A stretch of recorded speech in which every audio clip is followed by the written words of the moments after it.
चढ़ते सावन देखई ककरो से नेला जाय छे डीजे वाला के संगे कजली देव घर जाय छे डीजे वाला के संगे पूजिया देव घर जाय छे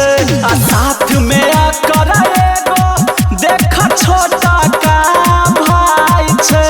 डीजे वाला के संगे मुनिया देव घर जाय छे डीजे वाला के संगे रुबिया देव घर जाय छे।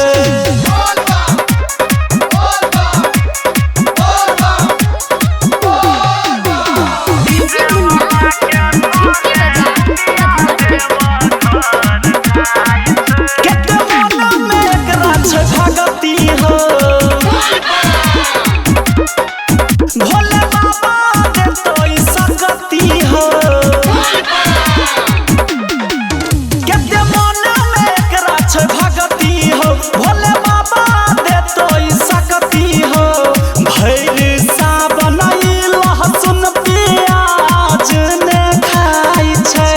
डीजे वाला के संगे अंजलि देव घर जाय छे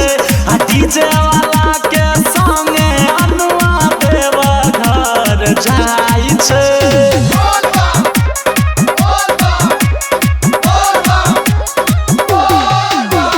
Presented by DD Production House, Sakri. हेते सपना एकर पूरा हो भोले बाबा पर चढ़बै धतूरा हो हेते सपना एकर पूरा हो भोले बाबा पर चढ़बै धतूरा हो धर्म वीर धुरंधर संगे देखई बतियाई छे डीजे वाला के संगे ब्यूटी देव घर जाय छे